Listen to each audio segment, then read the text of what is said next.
नमस्कार, मैं हूं आपके साथ विशाल कालरा।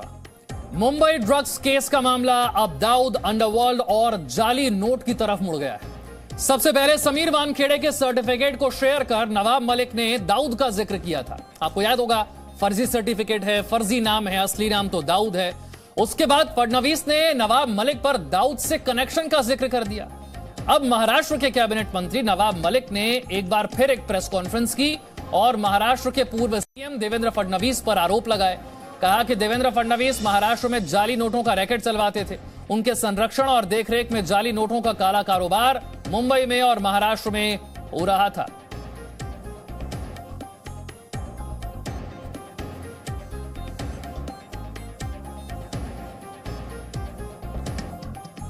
तो एक के बाद एक प्रेस कॉन्फ्रेंस और प्रेस कॉन्फ्रेंस में एक दूसरे पर आरोप। बीजेपी वर्सेस एनसीपी होकर रह गया है ये केस।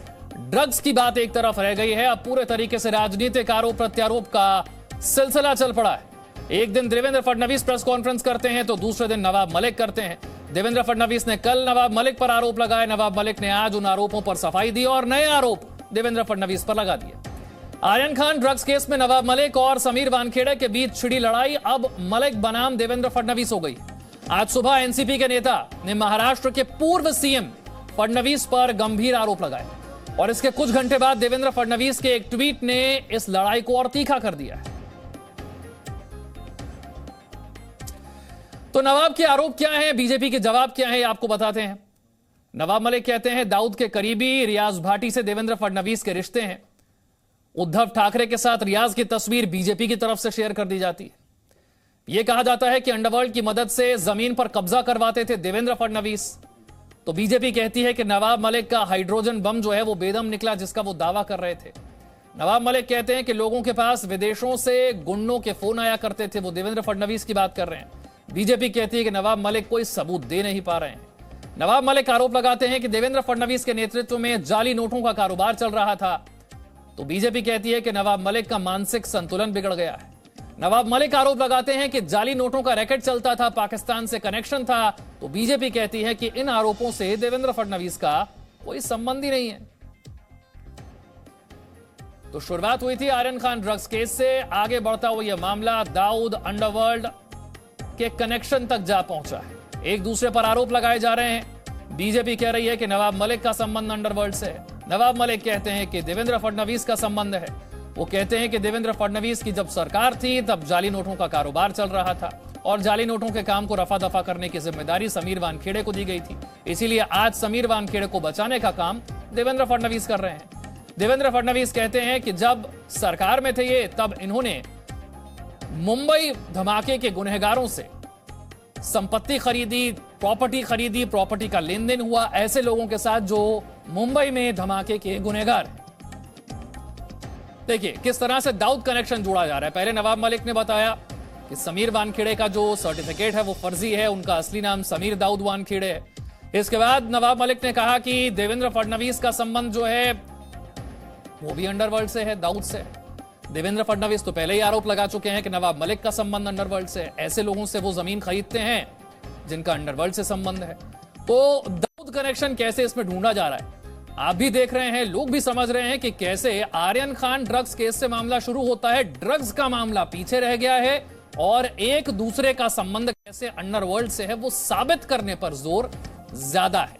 किसी ने प्रॉपर्टी खरीदी, किसी के संरक्षण में जाली नोटों का कारोबार चल रहा था, यह साबित करने की कोशिश की जा रही है। आप देख रहे हैं कि कैसे नारकोटिक्स कंट्रोल ब्यूरो की कार्रवाई पर सवाल उठाते उठाते यह मामला जो है वो बीजेपी और एनसीपी के आमने सामने आ गया है।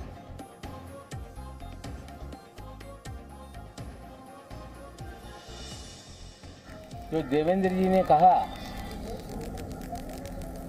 कि आपके मंत्री रहते हुए सलीम पटेल के बारे में आपको जानकारी थी कि नहीं। 2005 में मैं मंत्री पद पे नहीं था। एक आर पाटिल जी के साथ उनकी वीडियो वायरल हुई थी, ये सवाल आपने खड़ा किया। हमने मुनीरा से संपत्ति लेने के बाद सलीम पटेल की वो वीडियो वायरल हुई थी और सलीम पटेल ने उन सारे अखबार और चैनलों पे जिन लोगों ने दाऊद से उसका कनेक्शन बताया था उन पर डिफेमेशन सूट फाइल किया था। और 5 महीने पहले मैंने जानकारी ली सलीम पटेल का देहांत हो गया और सलीम पटेल ये मुनीरा का पावर ऑफ अटर्नी था।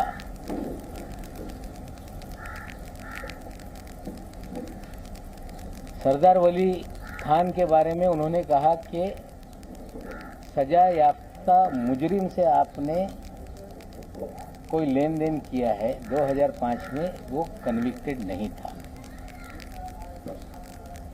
जो वॉचमैन वहाँ पे था उनका लड़का था। 300 मीटर पे 7/12 पे उसने अपना नाम चढ़ा लिया था रेक्टिफिकेशन करने के लिए कोई कागज, वो हमने उनको पैसा दिया था। ये सच्चाई है। जो हाइड्रोजन बॉम्ब की बात करते थे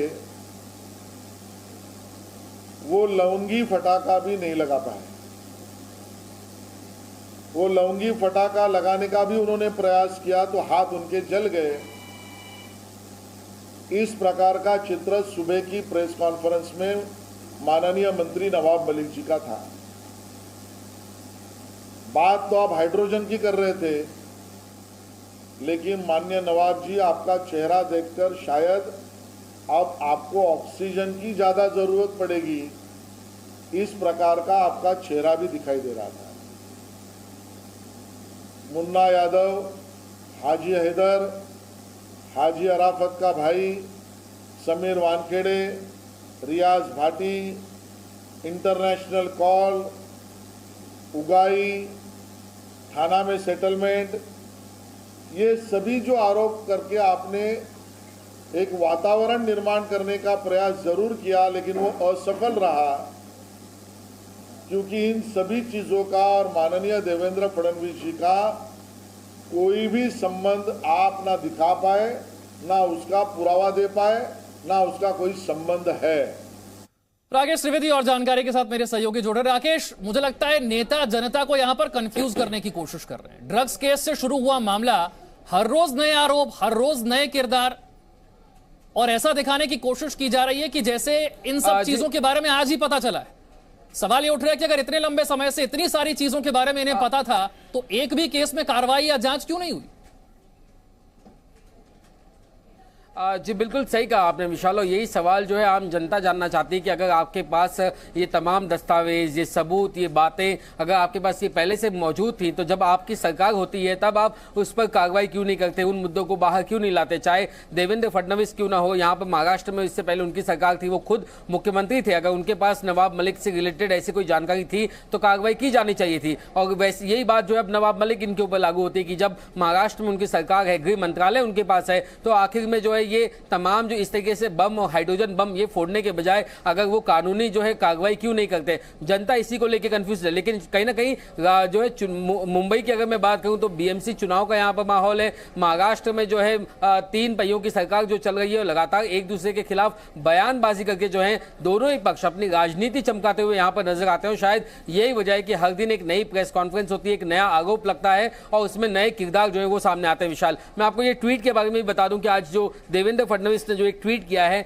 कहीं ना कहीं ये जो है उन्होंने सीधे जो घटनाक्रम चल रहा है उसी को इससे जोड़ने की कोशिश भी की हुई है। और यही वजह है कि जब सबसे पहले हमने देखा कि नवाब मलिक ने जैसे ही देवेंद्र फडणवीस इनकी पत्नी अमृता फडणवीस को लेकर आरोप लगाए थे, उसके तुरंत बाद देवेंद्र फडणवीस ने काउंटर अटैक करते हुए उनके ऊपर बड़ा इल्जाम लगाया था, बड़ा आरोप लगाया था। लेकिन अब जब खुद नवाब मलिक एक दूसरा आरोप देवेंद्र फडणवीस के खिलाफ लेकर के आए हैं, देवेंद्र फडणवीस ये जानते हैं कि इन आरोपों में ज्यादा अगर तथ्य नहीं है या इन्हें ज्यादा जो है नहीं देना चाहिए, इंफोसाइज इस पे नहीं करना चाहिए, इससे ज्यादा मौका नहीं दिया जाना चाहिए। यही वजह है कि आज सफाई देने के लिए वो सामने नहीं आए। हालांकि सूत्रों से हमें ये जानकारी मिल गई थी विशाल कि अगर कोई आरोप बड़े होते या मामला बड़ा होता, दस्तावेज सबूत होते, तो देवेंद्र फडणवीस ने ये तैयारी कर रखी थी कि वे खुद सामने आएंगे और अपनी सफाई देंगे। लेकिन जैसे ही उन्होंने देखा कि ये मामला उतना बड़ा नहीं है जैसा कि वे मान के चल रहे थे, तो आज आशीष शेलार जो उनके बिहाफ पे वो सामने आए, उन्होंने सफाई दी। अब मंगल प्रभात लोढ़ा हो या दूसरे जो नेता बीजेपी के, वे आज अलग अलग जगहों पे प्रोटेस्ट कर गए और देवेंद्र फडणवीस जो है वो खुल के सामने नहीं आए।